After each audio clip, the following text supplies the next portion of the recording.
Well, good morning, everybody. Welcome back. I hope you enjoyed the discussions and meals and cultural activities yesterday, and we're looking forward to another full morning discussion about global cities. We will have two sessions, one, A Tale of Two Cities, and then the second one on disruptive technologies and the sharing economy, of course, how cities are affected by both of these. We will be here at the Art Institute for those two plenaries, but then after the second plenary is over, we will immediately transfer to the Palmer House for lunch, where we will have our discussion on climate change and cities. There will be maps, of course, both the traditional way, that is paper, and the new way, which is it's on your app. To get to the Palmer House. It's now my great pleasure to welcome the first panel to the stage, Mark Hoplamazian, Edward Glaeser, Tessa Jowell, Carlos Ivan Simonsen Leal, and the moderator, Edward Luce.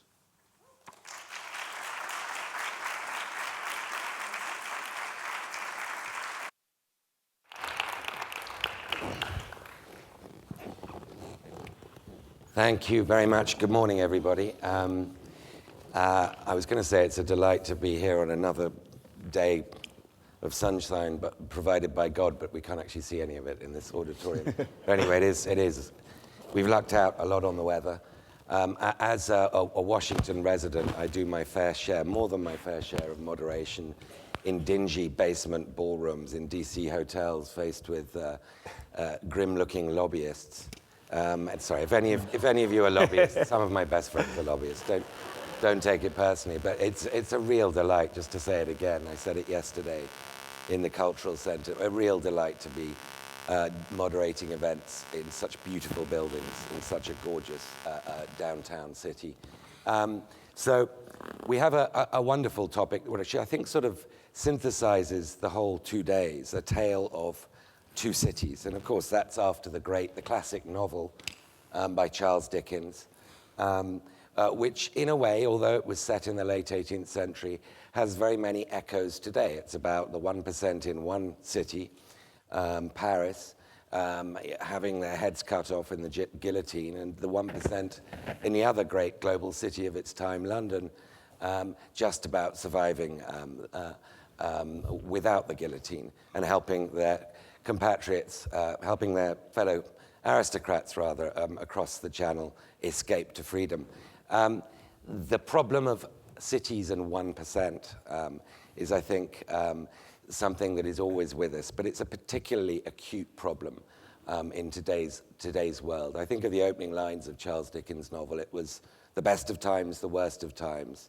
It was the spring of hope. It was the winter of despair. We have everything before us, we had nothing before us. And if you think of the great wealth, the great luxury that you can experience in London, Paris, New York, and if you think of how few people from those countries that these cities are capitals of can afford those luxuries, then I think that you have Dickensian echoes from the late 18th century. So we've got a perfect panel to discuss the inequality, the tale of two cities here. We've got Carlos Leal, whose think tank, Rio-based think tank, is one of the big Brazilian thought leadership institutes. Of course, he's based in Rio, which is about to host the Olympics, another great sort of urban question of our time. To Carlos's left, we have Dame Tessa Jowell, a stalwart of the British Labour Party for many years, cabinet minister in Tony Blair's and Gordon Brown's government, was in fact minister for the Olympics, amongst other jobs. And as I say, a stalwart of Labour until it again attempted to commit suicide last year by electing Jeremy Corbyn as leader, but I won't ask you to comment on that. To Tessa's left, we have the guru of global cities, Ed Glaeser, a professor at Harvard, needs really no introduction to anybody who's interested in cities. And then finally, Mark Hoplamazian, head of Hyatt Hotels. Those of you staying in the gorgeous Park Hyatt can thank Mark. Be nice to him. He can put points on your... Mark, you're a great guy. I've always thought that. Thank you. So a brilliant panel to discuss this issue. I'd like to kick it off with Ed by asking you, I suppose, this is a statement, a tale of two cities. We should turn this into a question. Are successful cities inevitably victims of their own success? Do they price the resentment, the backlash into their success by making it less and less affordable for the people who are born there? It's a great question, and obviously cities have been battling with inequality not just for decades, but for millennia. This is not just about Dickens in London, or Balzac in Paris, or Dreiser, of course, the great poet of inequality in 19th century Chicago. But it goes back to Plato, who famously wrote, any city, however small, is in fact divided into two, one a city of the poor and the other of the rich. They are at war with one another. The first part of the statement I strongly agree with. The second part of the statement is as much wrong as right. Why are cities so inherently unequal? Well, cities are places of tremendous economic dynamism, and more so today than at any other time. They're places in which great fortunes are made because knowledge is spread, because new innovations occur, and in a more globalized, more complicated world, the fundamental advantages of urban density just becomes magnified. Because at our heart, we are a social species. We get smart by being around other smart people. And what cities do is they connect us with other people. They enable us to learn from one another. And as someone who learned economics at Chicago, I cannot think of any city to which I am more grateful in my own intellectual journey as Chicago, in terms of learning both from teachers but also from the city itself. So cities attract rich people. They attract rich people because of economic promise, and they also attract rich people because, let's face it, cities are fun. The Park Hyatt is fun. There are, fun things in this. Michigan Avenue is fun, and it's hard to think of where it's better to be a billionaire than London, than Belgravia, right? Where thank goodness you can count on the presence of plenty of other billionaires who will recognize your own unique troubles. To support. But cities are also attract poor people. I often say that cities shouldn't apologize for their poverty, because cities actually don't make people poor, at least not most of the time. Cities attract poor people. They attract poor people with the promise of economic opportunity. They attract poor people with a better social safety net. They attract poor people with the ability to get around without a car for every adult. My own work with Matthew Kahn finds that near new subway stops, poverty rates go up. And that's not a sign that the subway stops are impoverishing the local residents. It's a sign that poorer people are quite sensibly choosing to live where they don't need a car. In some sense, the opposite of urban inequality would be segregation, would be cities that are all of one income group. And we know what that looks like in the US. We have very equal suburbs, don't we? We have places where, in fact, rich people live and poor people can't find a home. And there's nothing to like about that, just as there's nothing that cities should apologize for about their inequality. The key is, of course, that inequality not become permanent, that it not become rigid, that it leads constantly to economic opportunity, to a process of moving up the income categories. And I think that's what we're worried about today, is not just the presence of rich and poor, but that those divisions become ossified, that they become permanent, and that the promise of urban expansion is not open to everyone. Now, the second part of Plato's statement, that they are forever at war with one another, is more debatable. I think in part because the rich and poor have much more to gain from cooperating than they do from fighting. That in fact, many poor people get wealthier by selling to rich people or by working with rich people. In fact, cities exist to facilitate exactly those types of interactions. Now, there is conflict, and you alluded to it, right? The biggest conflict, the battleground, is space, because the thing that cities have in fixed supply is land, and there will always be fights over that. Now, when the affordability battles are, in fact, in some sense, some of the big battles for wealthy cities in the world. There's no easy answer to this, but the best answer, the simplest answer, is to make sure that we allow more building. Chicago has been more affordable than New York City or London for decades because the city welcomes the cranes on Lake Michigan, right? Because it makes it much easier to build, and allowing more construction. There's no repealing the laws of supply and demand. If you have an attractive city that doesn't allow building, it becomes a boutique town affordable only to the wealthy. It is by allowing supply that we keep prices down. But that's never going to make things affordable for everyone, so you need sensible housing policies around this. And then the third reason why there is third point about conflict between rich and poor is that, in fact, populist politicians tend to pose things as a zero-sum game. as a conflict between rich and poor, as the only way that we're going to solve inequality is by taxing the rich in urban areas. I heard those stories when I was a kid in New York in the 1970s, and it just leads to the rich leaving, it leads to firms leaving. The right answer is to recognize that cities are dynamic. There's an opportunity here for everyone to be better off, and consequently we need policies that are focused on economic opportunity, but that grow the pie, that worry about delivering better schools, better skills in our schools, worry about better vocational training, worry about entrepreneurship training that doesn't just reach into the halls of the University of Chicago, but reaches into the neighborhoods. Worry about training that actually plays off the city's greatest strengths, their ability to be forges of human capital, their abilities to allow poor and rich to connect, and that builds all of that. So we really need a radical opportunity agenda, but that radical opportunity agenda is not about cheap policies that merely tax one group and take to the other. They're about sensible policies that invest in the long run in cities. A lot of food for thought there. Suburbs are dull. Slums are good. Billionaires should get together to share their unique problems, which I'll probe you on later. Tessa, let's go to a specific city, London, your town. We've just had a mayoral election, a very interesting one, which I think from here and other parts of the world was seen through the prism of, well, there's a Muslim running against somebody of Jewish background, Zach Goldsmith versus Sadiq Khan. But actually, it was more in London terms. It was the billionaire against the son of the Pakistani son of a bus driver and a seamstress. It was a class election more than anything, in which the latter won on a platform of affordable housing, better transport, all the stuff that we see as problems of a city's success, people being priced out of it. What chances are that the new mayor of London or anybody can actually have the resources and the wherewithal to solve these problems, to make a city like London affordable to the non-billionaires or the non-millionaires? Because it doesn't seem to be a very easy task. Well, it is the biggest challenge facing Sadiq. And I mean, just a brief word on the campaign. The campaign was ugly because the Conservatives thought they could play the race card. Mm-hmm. And I know Zach Goldsmith a bit, and he should have disowned the campaign and what he was being persuaded to put his name to.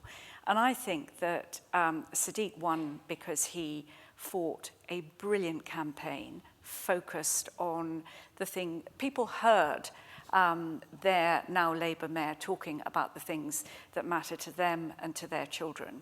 And I think, all the time in a conference like this, we have to take it back to the conversations we have with the people that we serve and the people that we represent. That's the test of relevance. And he did that. And he talked about security, which is a big issue in London. And the campaign that the Tories, it was a very un-London campaign.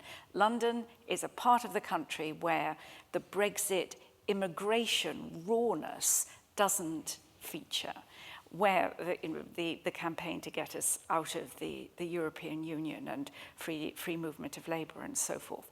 It is a city which, by and large, is comfortable with its diversity.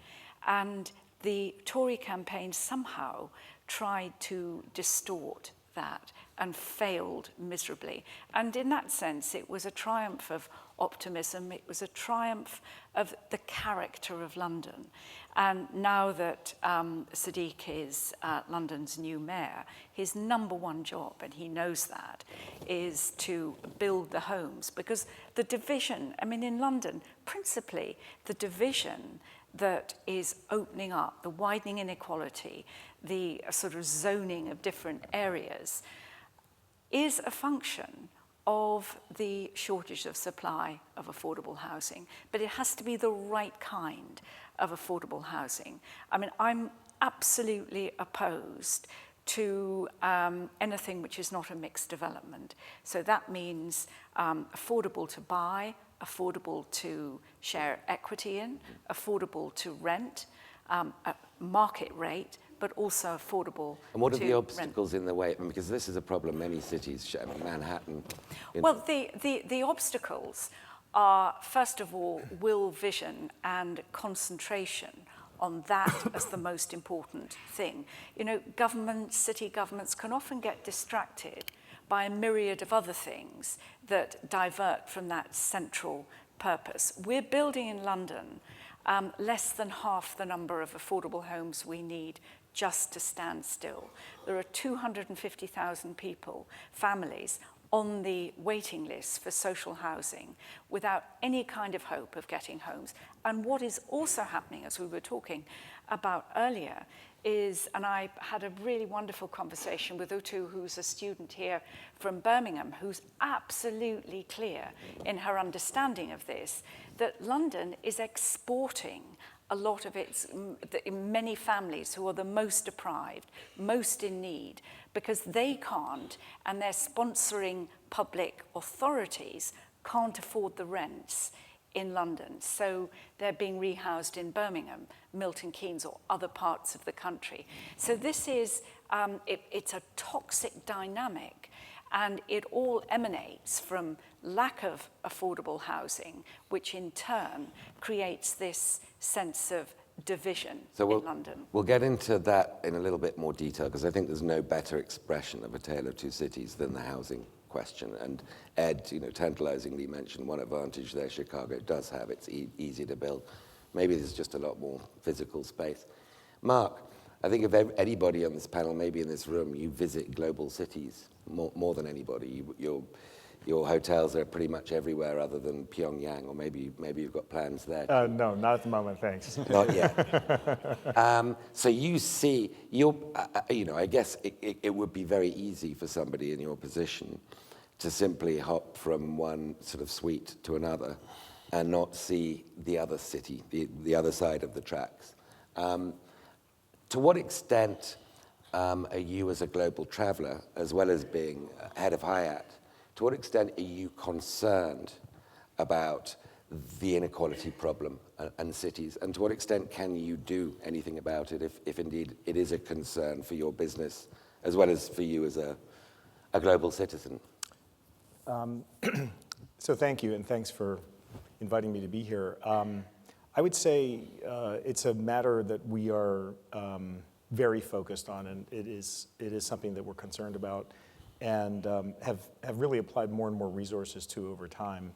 The way I would look at this, and the way we do look at it, is not so much around the fact of inequality, which I think is unambiguous and probably persistent, but it's really what Ed mentioned, which is if that becomes ossified, if it becomes part of the fabric of the city, or of the community, that's almost inevitably a bad thing for lots of reasons. I think if you've got a population, and that population of people who are disengaged, who are disconnected from school, or from, so I'm focusing mostly on young people, disconnected from school and disconnected from jobs, if that community, if that population is large and growing without a sense of opportunity, without a sense of an ability to get into the workforce, or get onto a path of being able to support themselves and families, that leads to very bad things. It leads to a higher crime rate. It leads to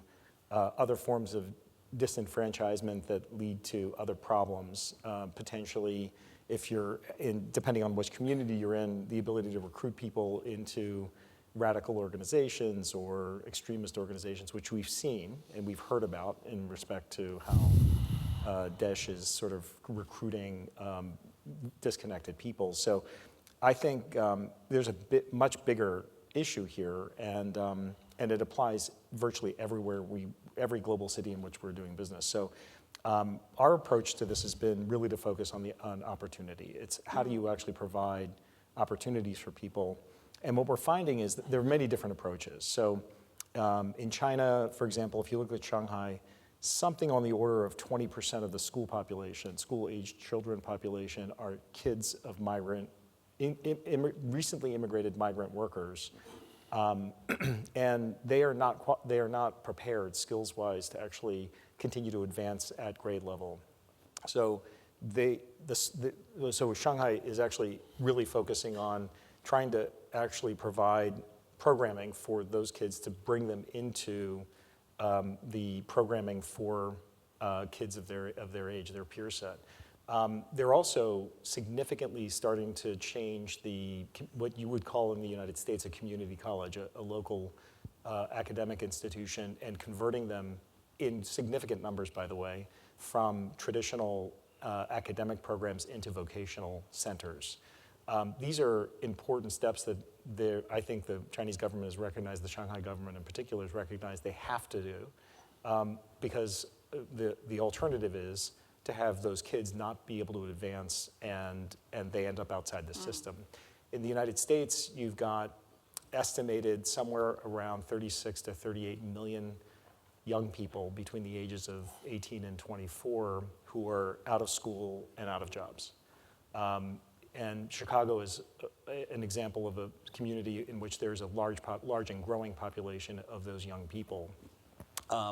So the idea of trying to one thing that I think we have to recognize is while Shanghai is leaning on an existing institution, their school system, in many cities, and I think this is absolutely true in Chicago, the traditional institutions simply don't cut it. These kids are kids of parents who did not meet with success in school in many cases.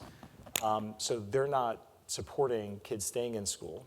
Schools are, in some cases, not a particularly safe and vibrant place to be.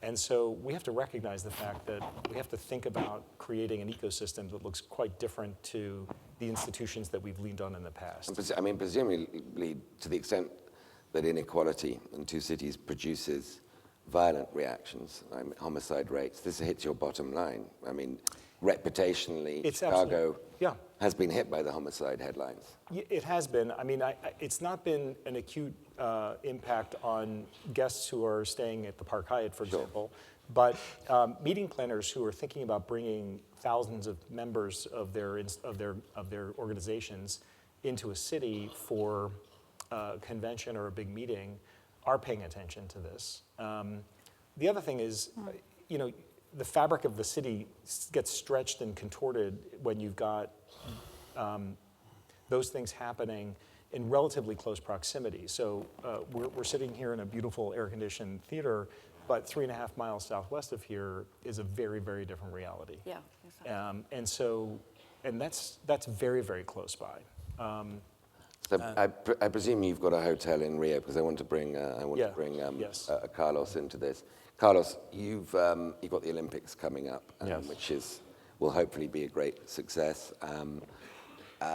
You've also, though, got a lot of political turmoil going on in Brazil, and you've got a shrinkage for the second year, or is it the third year in a row, of your economy, 3.8%, I believe, last year. Do the great teeming cities of Brazil, the Rios, the São Paulos, the Salvadors, the Manauses, what happens to these wonderful, messy growth machines when growth goes into reverse, when you start shrinking as an economy? Well, the basic point is that although you have a line divide in big cities, you also have a middle class. And the center of Brazilian democracy is the city of São Paulo, which has a little bit less than 20 million people.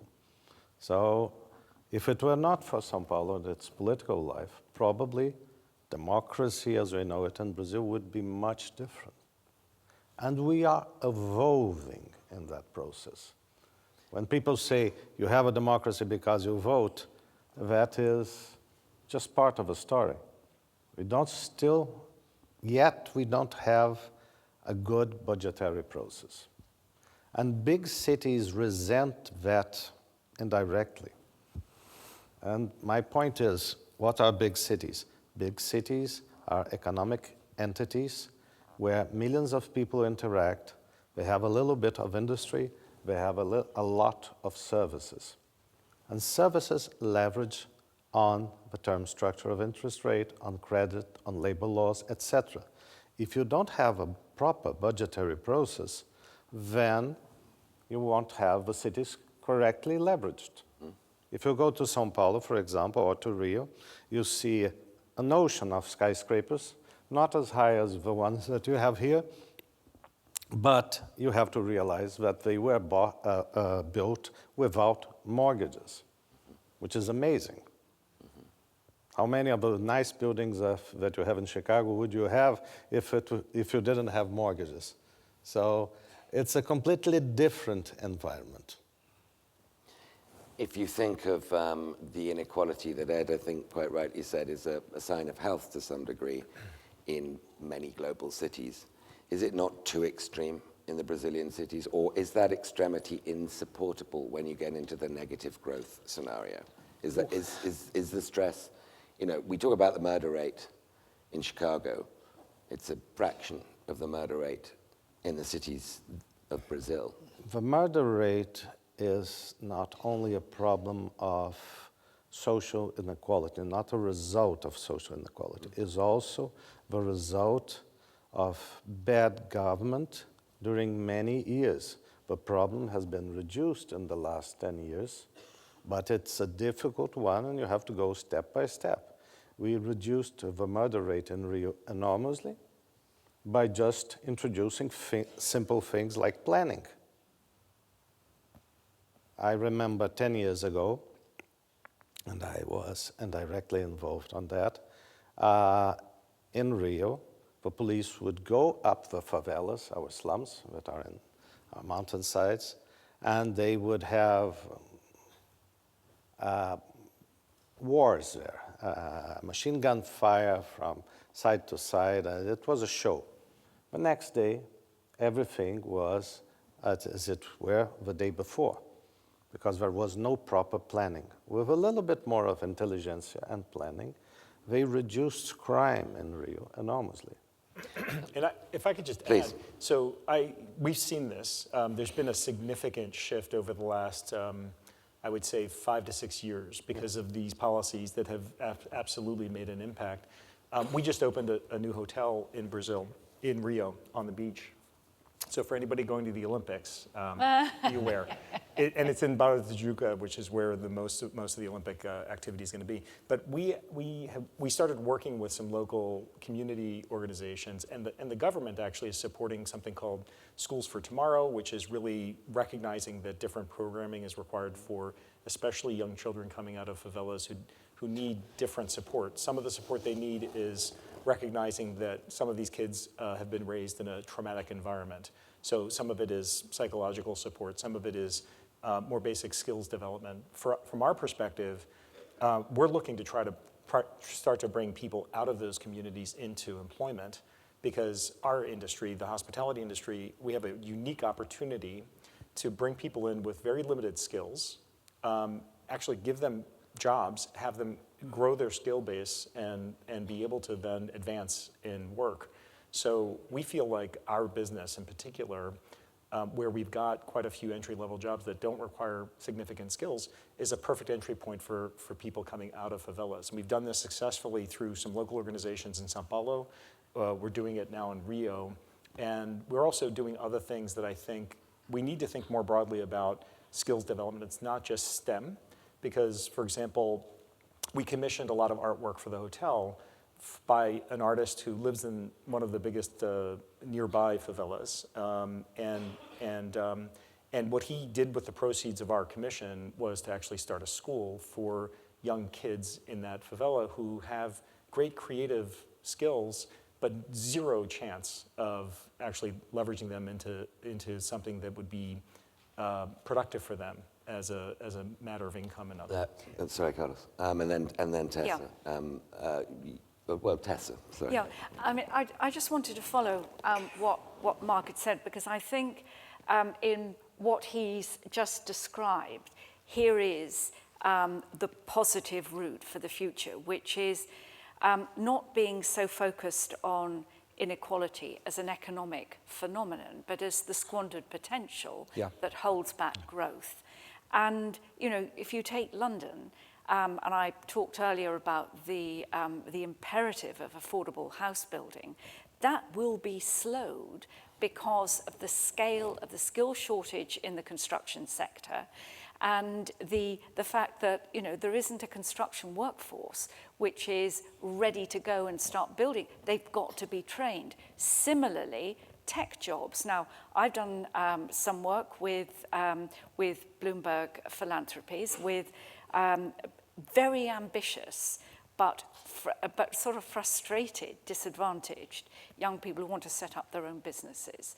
And it's in London's interest, it's in the economy's, it's in everybody's interest that they're given the chance to do that. It's also in the interest of many of the more established companies.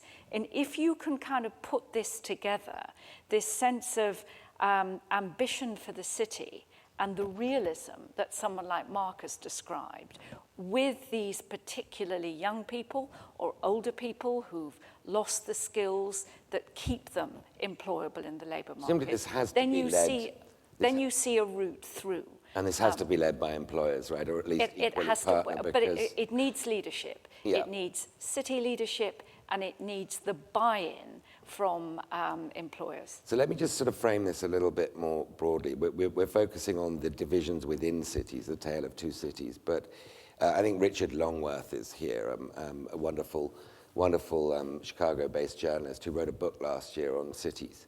And he described a change that's taken place, Chicago being one example, London's another, whereby Chicago used to be umbilically linked to the region around it. It would import raw commodities, so, hogs and stuff and corn from Iowa and Illinois and elsewhere, and turn them into products. And the economy of Chicago was linked to the economy of the agricultural Midwest in a way that it isn't anymore.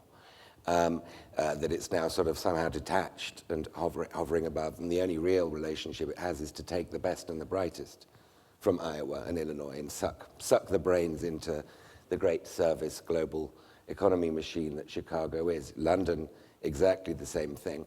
And you can get a backlash against the city. So the Brexit vote referendum in 3 weeks from now, if the British vote to leave Europe, it will be against London's wishes. It will be because London is outvoted. It will And be Scotland. the revenge, and Scotland. It'll be the revenge against the much resented capital city that some people see as a different country. Is there a different problem than just the division within cities, but the division between cities and the countries they're still nominally in, but no longer so umbilically attached to? Ed, I'd like first of all to ask, we'll get into London as well, and the Brazilian example, but Ed, is that a theme of the successful global city today? I think it has always been true that it is very hard for people to see what cities do. In some sense, it's very obvious what they make on a farm. You can smell the cows, you can see the wheat growing, right? It's hard to figure out what a management consultant on Michigan Avenue does, right? And so it all seems vaguely like theft, and yet somehow or other they're so rich that it's all terrible. So it's very easy, again, to build hatred against cities, and this has been going on. Thomas Jefferson did this stuff, and in some sense, the musical Hamilton is a reimagination of the urban vision that Hamilton had for America. And I think it's absolutely crucial that cities always take the role of explaining to the world why they're so vital, why in fact the long-run future of America, of England, of Great Britain depends upon London and New York, Chicago. And it's also about making the case in the developing world, where in fact cities are even more vital, right? Where they're conduits across continents and civilizations. And when you think about Rio, and I mean, it's such a magical place, and it is true that teams with inequality, but how would you end it? Tell the people who are streaming into the city from the rural northeast of Brazil to just stay home? They're not fools. They're not making a crazy decision. Rio is the engine of opportunity. Sao Paulo is the engine of opportunity. The key is, in some sense, taming the demons of density. The fact that you have so many people crowding into an area means that you get crime, you get traffic congestion, you get contagious disease. And this is why cities need effective government, because an abundance of space hides many sins. But once you crowd everyone together, you've got to have a sensible strategy towards congestion. You need Singapore-style electronic road pricing, for example. You need smart crime strategies. And I, too, am awed by what Rio has accomplished in this area. I mean, and it follows something that's happened in Colombia earlier, but it really is amazing. And this is in some sense one of the great challenges, one of the great vocations for the 21st century, is making the teeming megacities of the poor world into livable spaces. The favelas of Rio that Carlos mentioned are very different to, the sense that slums can be good, a sign of it. The poor are voluntarily going to where the opportunity is. is very different to what Tessa was describing, which is the poor are just simply no longer able to live there. It's a different kind of city problem. So the favelas, I mean, I'm sorry to harp on this theme, but the favelas are a sign of health in some respects, as Ed points out. Do you worry about them in this kind of economic climate? I mean, what is the consequence of another year of shrinking growth? No, I worry about Rio, not about the favelas, because we are all part of the same thing. And the favelas may be better living in a favela than living 3 hours away. Okay, so there is a transportation issue there. But you have to understand that in the specific case of Rio, Rio is essentially a service city. And yet a service city that has medium aggregated value in services. What Mark was speaking about was how to aggregate services, how to aggregate value to services. A devaluation as we had from dollar costing $2.60 to $3.50 corresponds to shutting the economy, especially in Rio. And that has profound impact on the service sector, which is essentially a non-tradable thing usually, especially if you speak Portuguese. So Rio is suffering three effects of the recession: the Brazilian recession, the recession due to the Petrobras problems, and the recession due, not the recession, but the effect of that we are having the Olympics, and after the Olympics, the works that are being done for the Olympics will be stopped, and therefore many civil construction workers will lose their jobs. So we are suffering from all that, but the answer to all that, the local answer that we can give, is try to keep our finances as best as we can and try to set up some long-term policies to aggregate value to labor, meaning education, but specific forms of education and incentives to research in Rio. Tessa, be remiss not to ask you a prediction for June the 24th, June the 23rd. 24th. A prediction? Yes. I kind of change every day, particularly from this distance, where the media summary that I get every morning, is the kind of essence of the ferocity of the debate. And David Cameron had a rough time last night taking questions from the public. I think that Remain will win. The critical thing for longer-term stability is that it's by a sufficient margin to kind of rule out the possibility of further Brexit movement. But then we need to be in the forefront of negotiating the reform that the European institutions so desperately need. So you need 55-45 to stop a never-endum, basically. Yeah. Sorry, I was wandering off the subject, but Yeah. Ed, I wonder if that's, for sure, reforming the EU is a perfectly sensible thing to do. But in some sense, the facts of the EU almost feel irrelevant to the case. That in fact, there are two competing narratives going around, which are fundamentally narratives of hatred creation. One of which is about hating the rich, right? Which is about the rich are responsible for your problems, so we've got to do something about the rich. The second of which is about hating foreigners. That in fact it's not about anything internal to us, it's about bad people outside. These two narratives, we see them in the US as well. But in fact, what we've learned from studying political movements of this nature is that the facts are largely irrelevant in these cases, right? I mean, the EU has nothing to do with the actual problems of many of the people who support Brexit. And reforming EU will not get rid of the fact that it can be used as a bogeyman against it. I mean, in some sense, I think the right thing is to change the conversation, to focus on actually meaningful reforms, meaningful changes, which will actually increase economic opportunity, increase dynamism in the UK and in the US, rather than just playing down the message of, oh, we accept your issues, that there are problems with the EU, and that's what we're going to focus on. It's reflecting a larger, unhappiness with the situation. In precisely the way you describe, the EU institutions need to be reformed so that what they do becomes more relevant to the people who feel so disenchanted and disaffected. And I think, I absolutely agree with you. I think virtually every major political issue at the moment has to be seen through this prism of the 90% against the 10%. But isn't Ed saying that basically, that the EU is just the convenient scapegoat in Britain? In the United States, I agree with Trump that. campaign, it's undocumented. I absolutely agree with that. It's a budgetary issue. The problem is global cities are inside countries, and some countries are facing the Athenian dilemma that happened in Athens 2,400 years ago. Every year, the Athenians would go to the Agora, and they would vote. Should we keep our Medicare or invest on the maintenance of our Navy? Of course, their empire and their money depended on the Navy. Guess what? Every year they would vote for the social policies, especially after the Parthenon was finished. There was no place who had to employ all those people. So year after year, their Navy decayed, and after 20 years, someone had the brilliant idea, let us risk something. Let us try to conquer some place where we could make some money. They went to Syracuse, not a Phoenician, not a Persian city, but a Greek city, and they tried to get that city. They failed twice. The navy was gone, the empire was gone. Then Sparta attacked, and the walls were gone.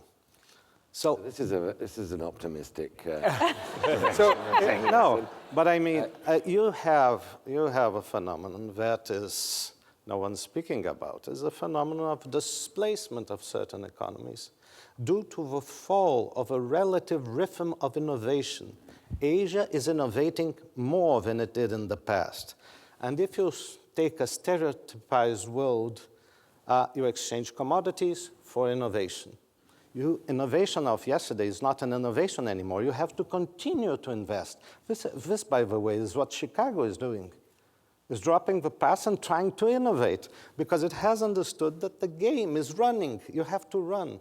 So when you have large cities and you have this divide, you have a populist effect. And you want policies that sustain a social welfare state. That's the point. A kind of social welfare state. And that means that you are going to have to tax companies more, and you are going to have less money to invest in innovation. So at the end, those are choices. Rome faced the same choices. They even had civil wars because of that. So I'm feeling chirpy again. Mark. Just a quick comment. There's one other dimension that I think probably, Tessa, you'll be able to better characterize this, but the whole migrant question and refugee issue is probably one other factor that's weighing on the vote. I would just point out that this phenomenon exists everywhere. So I mentioned earlier Shanghai, lots of migrant workers coming in from rural areas into the city. Carlos mentioned earlier, well, in the back, he mentioned that the huge shift in population out of rural areas into the city, even more acutely than in China. I was in London recently, and I was shocked to hear that we have our staff, our team in one of our hotels, we count 42 different countries. Yeah. And so we've got, our hotel, and you wouldn't be surprised to hear that we have 47 different countries represented in our hotels in Dubai because the Emirati population is tiny. Yeah. So you have to bring people in. But in London, this is a phenomenon that we're seeing. And of course, now the rhetoric in the United States about building walls and these kinds of things also this is why belies the underlying reality, which is when you look at the population of people who are working in our hotels, we have a very large base of people who are not Americans at the moment. And part of that has to do with jobs that resident Londoners are not either prepared to or want to take. And so we're seeing migration and mobility of labor, which is absolutely critical for a business, but also a reality around the world. And one of the things that I see at stake here with respect to the vote, for example, is that what's going on right now with this situation in Europe is probably leaning heavily on people's attitudes, but it probably is ignorance. People don't really understand how dependent the economy is on that mobility. People hate London in Britain. Tessa knows this better, in much the same way that some Trump supporters, well, I guess it was Ted Cruz who talked about New York values, but there is an anti-urban thing, partly because you don't understand what goes on in Well, because cities. it's a proxy for anti-elite as well. And the multiculturalism that comes with it. Yeah. I mean, so, in reference to... Cities are good for immigrants, immigrants are good for cities. So you're right. Whenever you have sort of an anti-immigrant thing, it becomes an anti-urban By definition, almost. That's so a good point. We're going to go to questions in a moment, but I wanted to ask each of you, and I know it's an invidious thing to have to answer, give me an example or two of cities around the world or at home that are actually managing the tale of two cities better than others, that are in some respects role models. Mark, as the frequent flyer amongst us, let's start with you. Well, we focused a lot on Rio. I think Ed made some positive comments about the progress, and I think there has been great progress there. There's a lot left to do, of course, but I think they've been smart about how they've approached enlisting local organizations to try to advance opportunities. I think another example, which is doesn't have a lot of current evidence, there's not a lot of proof at this point that the various efforts that are underway are having an impact, but I think Chicago is actually doing a lot that's in the right direction. And I think that direction really is a recognition across many different institutions in the city, and also new institutions, new NGOs and new initiatives that recognize that leaning on pre-existing ways of providing opportunity are not working, and the linkages, creating a true ecosystem, a network where you've got different resources that all come together in one effort to try to bring these young people into the workforce is really, it's essential. And I feel optimistic that we've got a good platform. It's a matter of coordination now that I think is most. You mentioned Dubai. I mean, where does that sort of fit in? Dubai is a bit of an unnatural environment. So I'm not sure that it's, I mean, it is. It's a really unusual environment.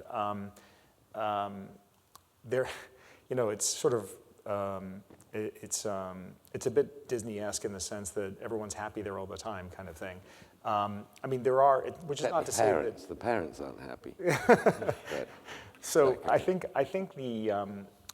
the resource base that's been provided there is very healthy. I think they've done a very good job, but sort of expediency, but done a very good job of making the environment conducive to bringing people in from many different countries.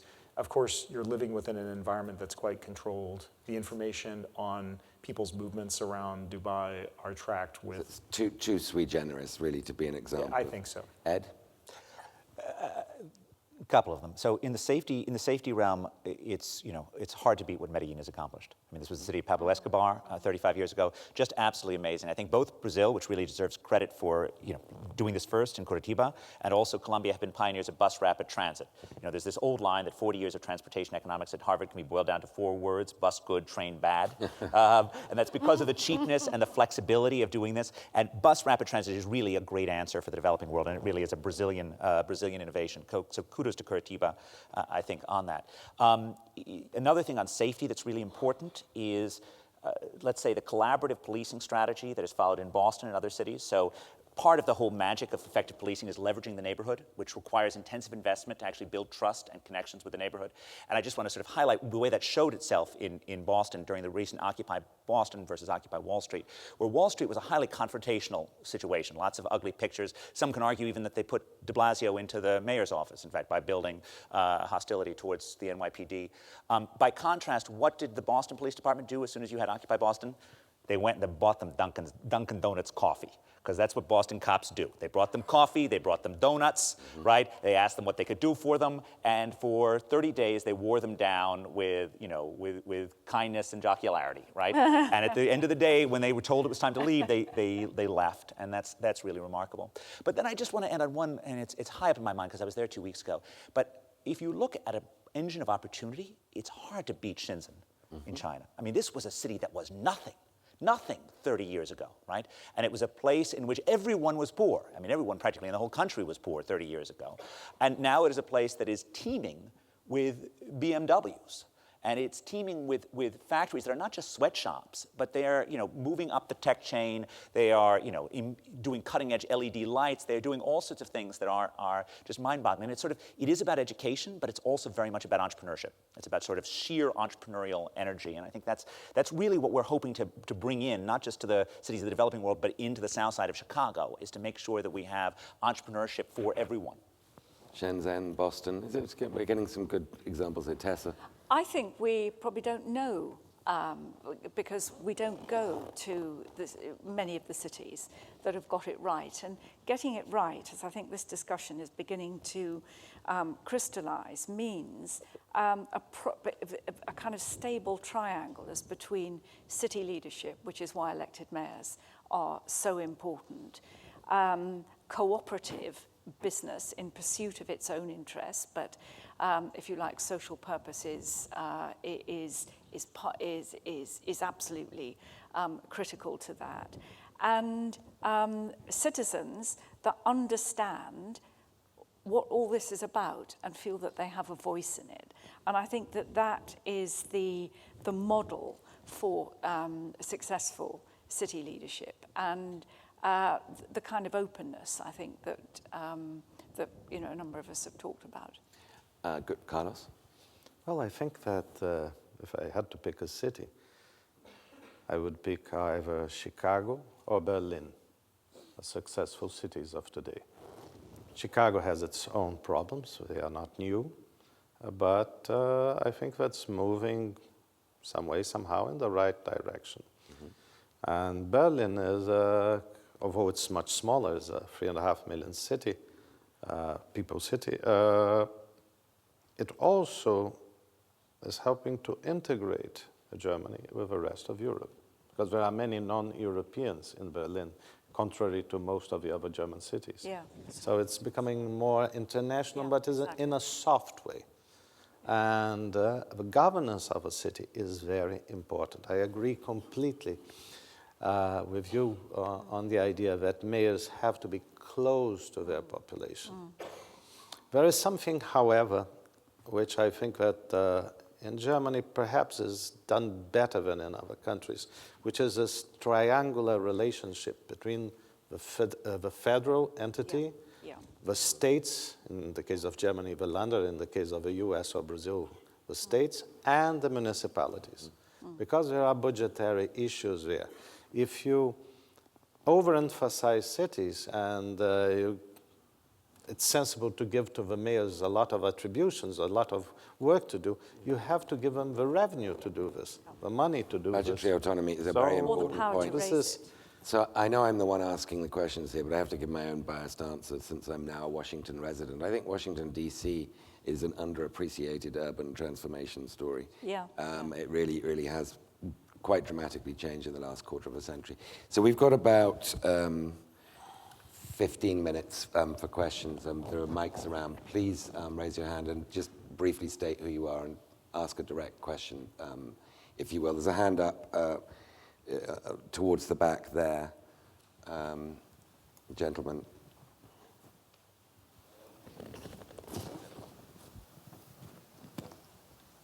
My name is Sascha Fatius. I'm a PhD candidate from Humboldt University Berlin and part of the student delegation here. So thank you, first of all, for the panel. It was super interesting for me. So I'm wondering, listening to your ideas and thoughts, if we are not having another problem in terms of talking about the tale of two cities, if one part of that tale, meaning the poor city, is dying. My PhD thesis is about gentrification in Global South, in particular Sao Paulo and Istanbul. And what I've seen there and observed there is that through gentrifications, many urban poor people are getting displaced, meaning that the urban structure, the urban fabric is changing dramatically. So considering gentrification of favelas, considering cultural displacement in the last inner city slums of Istanbul, or even super gentrification in London. Is there going to be a question mark at the end of this debate? I'm wondering if like one part of the tale, meaning the poor city, is not dying in our days nowadays. So I'm wondering, what do you think about like what could be the future for the poor city, like the poor part of the tale of the city? What do you think? How does the future of the poor city look like? Ed. I mean, I think gentrification is mainly an issue of providing alternative housing for the rich so they don't squeeze into places for the poor. I mean, New York in the 1920s built 100,000 units a year, 100,000 units, which is what it actually took to keep the city affordable during this period of massive growth. Anything other than fighting on the supply front means that you're creating all sorts of crazy artificial distortions into the process. And I think it really is critical that we remember that affordable housing shouldn't be a separate class that says, oh boy, we're just going to count that we produced a few affordable housing units. I mean, recently my own suburban town in Massachusetts celebrated on the front page of the local paper the production of one affordable housing unit. Right?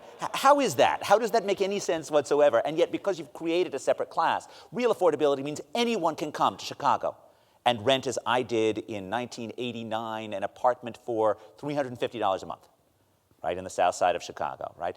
And those units stay affordable in some sense by providing enough alternative supply.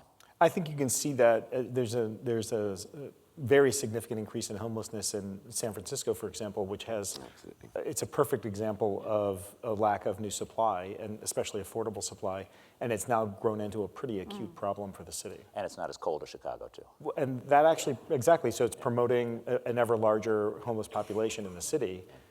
It's become actually a serious, significant issue, and it all has to do with the supply issue. Yes.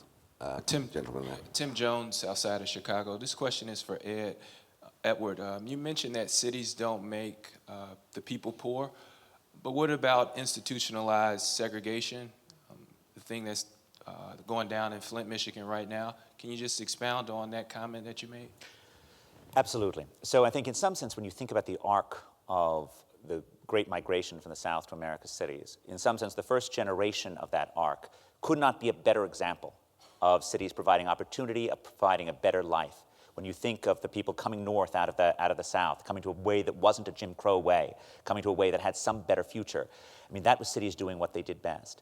I think the fear is that too often, because of racial barriers, because of inadequate schooling, because of rule of law that didn't extend into places where white faces didn't go, right? Too often, the advantages of urban life didn't spread everywhere throughout the city. And that, in some sense, is the great tragedy of the South Side. And in some sense, if I think about the longer run goal, it's really about making sure that every child doesn't have to look over their shoulder because they're unsafe, and every child has an opportunity to sort of do something, find the magic in their life, find some form of opportunity. And for me, a lot of that is about creative skills, and I think the point that it's very hard to fix large city public school systems is right. But in that case, we want to think about not necessarily replacing them fully with charter schools, although charter schools do have a place, but having more after-school programs that are competitively sourced and randomly evaluated, have vocational training that is not a substitute for normal training, but that occurs on weekends, occurs in the summer, and again, creatively source it, evaluate it, right? Let the good ones prosper and let the bad ones be pruned. But we need a whole agenda around upskilling and empowering the citizens of our cities who haven't participated, who haven't benefited from all the benefits. Thank you. Sorry, before I take a couple more questions from the floor, I have to ask, there's a good Twitter question here. How does the global crisis of money laundering and safe haven stashing affect the cost of living and social climate in global cities? And Tessa, that has to be a London question. Well, that's one of the major distortions of the London housing market. And that's something that has to change. It's had a profound effect on the nature of London. And you're absolutely right. And I think that the government's been late to the game, but they now realize that that action has got to be taken principally by transparency, that this money can't be, or the money that is used to buy these properties at whatever price is asked. So there's no sort of proper market effect operating. At every stage, there has to be clarity about where this money is from, whose money it is, and who owns the property. So, I mean, this seems to be part of a larger problem. It's that when this current government was elected, or first elected in coalition, I was told you've got to sell your apartment in London because they're going to crack down now on this non-resident being free of capital gains. It's an era of austerity. So get your apartment onto the market before you get slapped with capital gains. So I sold it. And actually, this government went in the opposite direction. Even during an age of austerity, it's pandering even more to wealthy, non-domiciled foreigners in the tax system. Some of which might be dirty, laundered money, and some isn't. But cities are doing this, right? They're terrified of offending the global rich. It's not just your point about inequality, Ed. It goes way further than saying inequality is a sign of health, it's a sign of success. It is bending over backwards to accommodate the desires of your global billionaires, some of whom, are products of kleptocracies. Yeah, I mean, the key is to make sure you're getting enough tax revenues out of these guys, right? Yeah. I mean, that's And if the you're key, to getting make sure you, I mean, I'm not, it's easy to sort of build antipathy towards empty apartments occupied or owned by absentee billionaires. And it's not a great thing, for sure. It's not what we actually want in terms of building housing. But the right strategy is to make sure you have a property tax system that just makes sure they're contributing their fair share to enable the schools of the South Side to get better, to enable the areas. Now, as you can tell, this is not personal at all. There was a gentleman there.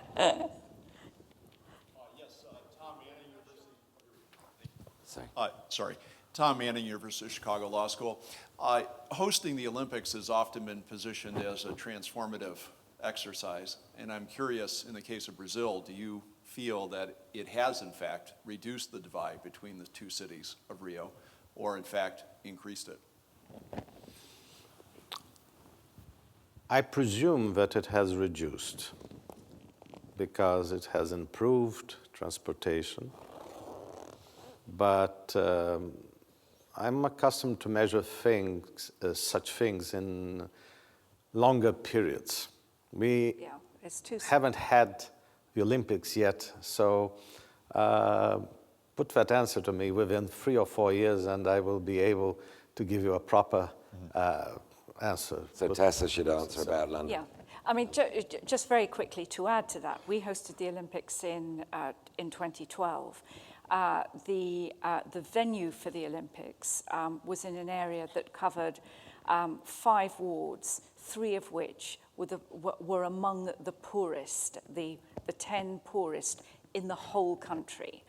And we put in place measures after the Olympics to judge whether more employment, better schools, just better amenity and environment had an effect on closing that gap. And very gradually it is. But like all the transformation that we're talking about today, you've got to be in this for the long term. And you've got to, you've got to be absolutely clear that tackling inequality matters in the long term. What is very important to notice is that it's not only the physical changes. It is the regulatory changes that the physical changes make possible. Yeah. So, for example, in bus transportation, there is a huge tendency for the creation of monopolies, local monopolies. So they just flood any avenue with a fantastic number of empty buses because they all belonging to 3 or 4 companies that belong to the same person, so that you won't have competition. So what the new forms of transportation entangle is that you may, without confrontation, change this monopoly environment. Actually, you create a duopoly. You have a new, bigger company which is more regulated, doing the tramways or the special buses, or the BRTs as they call them. But it's a tricky issue. People don't realize so much that these problems of monopoly, who gets a consumer surplus or not, is a very important one. The importance of regulation really comes through in the New York case, where it's frequently said that New York achieved really remarkable things under Dan Doctorow when it was getting ready for the Olympic bid.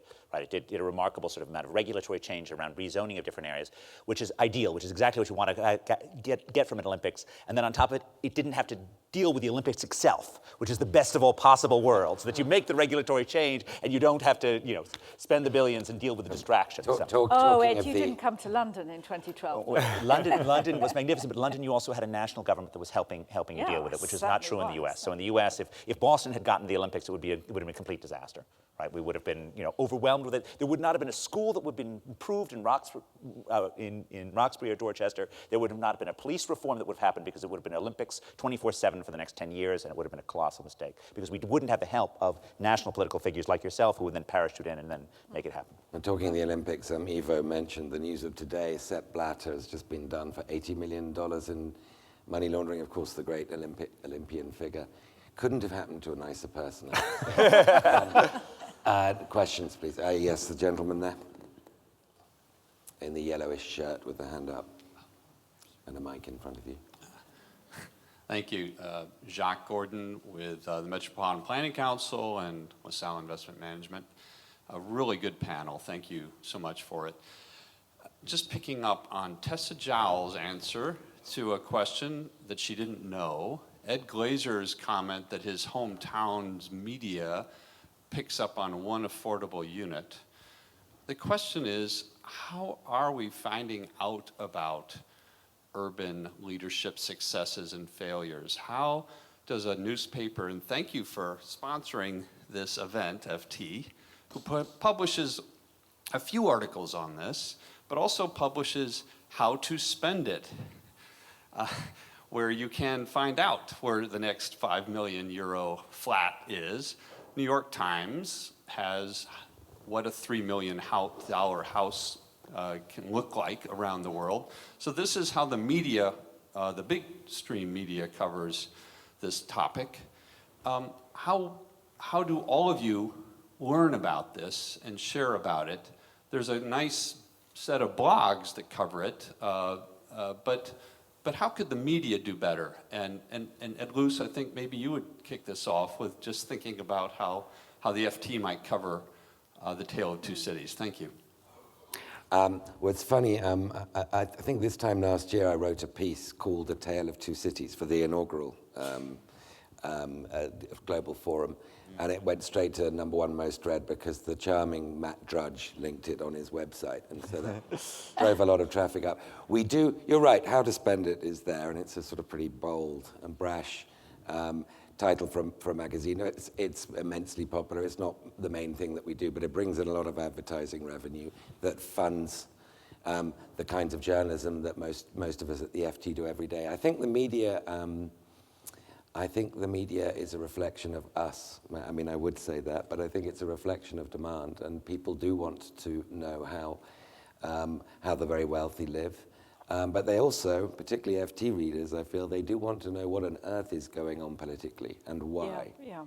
And I think the media have been caught with their pants down on that, and the media live in a bubble like everyone else in Washington, and perhaps the most surprised people, I think, by the Trump phenomenon in America are political reporters in Washington. They should be the least surprised, but they are, I think, the most surprised people.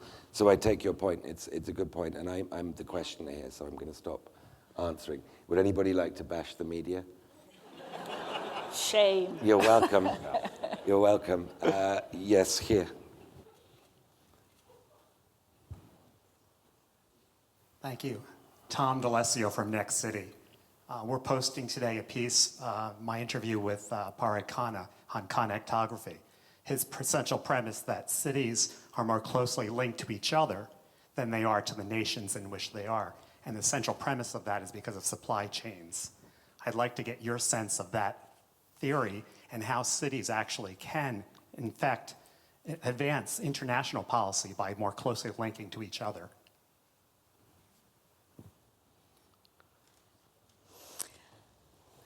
What an interesting question. And I think that, I mean, I've thought about this sort of quite a bit, you know, in relation to the predominance of London in the UK, but the economic predominance, London makes a big noise in kind of everything that happens in the UK, but the growing civic pride and economic growth that we're seeing in other cities around the UK, and in here doesn't quite answer your question, but I hope it adds to the discussion about this. In this is a dilemma. You know, is London in effect a nation state which goes on growing and looks after itself, or is London integral to the wider United Kingdom, contributing to the growth of the wider United Kingdom, and therefore in cooperation with the other major cities? And there is what's called a core cities leadership group, where the leaders of I think it's 7 or 8 cities in England have come together with the Mayor of London, but they've come together as equals to answer exactly your question, which is how you exercise city power for not just the benefit of your own residents, but in fairness for the country as a whole. So I think, I mean that's an example of an initiative that's been taken, and also, you know, in the UK, I think there is a growing view that the future belongs to city leadership, and that's where the big decisions will be taken, the big power for transformation will be delivered. So I think we are actually on the brink of a kind of whole new era of the preeminence of cities. Mark, and then briefly Carlos. Yeah, so just briefly, I'm not sure I can answer it through the lens of supply chain, but I can reflect on how we think about our customer base and where we see networks developing. So if you think about financial centers, there's obvious ones: New York, London, Hong Kong, Singapore. You think about technology centers and services centers: Dalian, Hyderabad, Bangalore, San Jose. If you think about creative vocations, you've got significant concentrations in places like Munich and Amsterdam.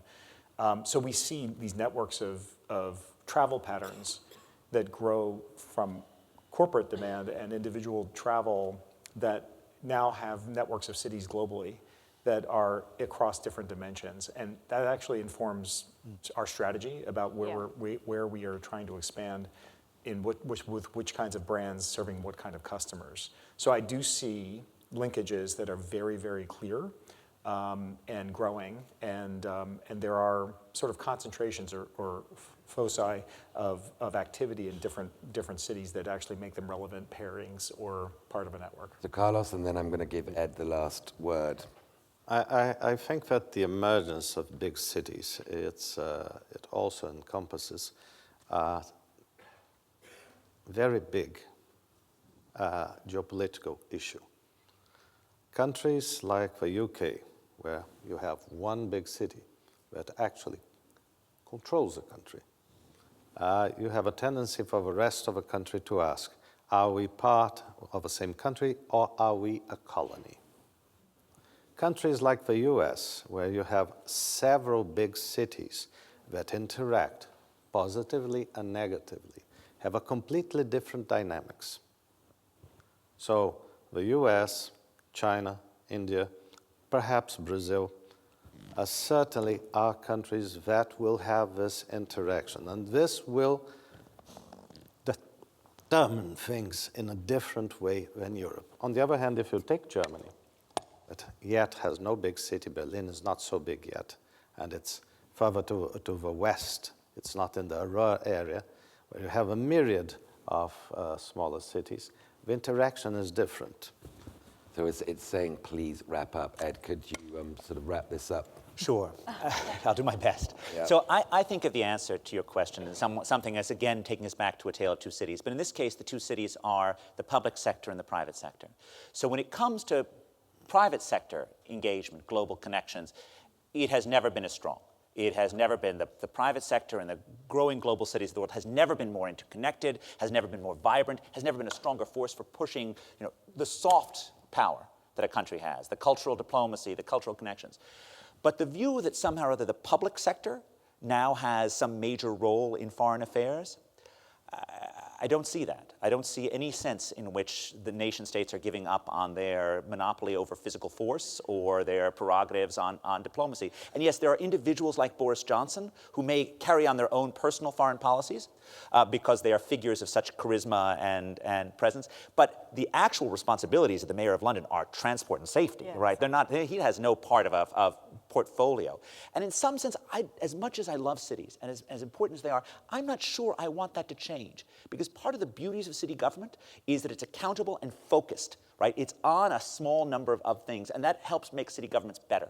Whereas the more that you push them into the contentious realm of ideology and national affairs, the less you have this laser-like focus on city services. And I want to just end with an anecdote about two mayors, John Lindsay and Mayor Richie Daley. I'm sure many of you have heard this anecdote before, but this was at a mayor's conference in the early 1970s when John Lindsay, who like many mayors of New York, had his own personal foreign policy. And he was going on and on about the war in Vietnam and how this had to end and so forth. And what a thing this was. And he sits down and Richard Daley, the father of Richard J. Daley, the father of the recent mayor, leans over him and says, "You do know your job is to take out the trash, don't you?" And in some sense, that is the critical part of city governance, that in fact you have to remember that the cities don't work unless you actually take out the trash, and that's why I somewhat fear a tendency to dissipate by thinking that city governments can do everything. An excellent note on which to end. Thank you all so much. Good. Enjoyed that. It was a pleasure. Ladies and gentlemen, please stay seated. And please welcome to the stage the founder and honorary president of the Fundación Metrópoli, Alfonso Vergara.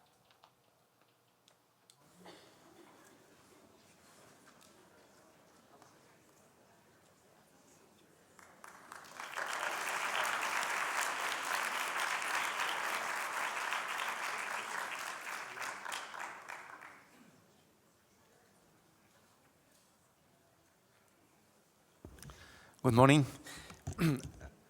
I would like to share in a very flash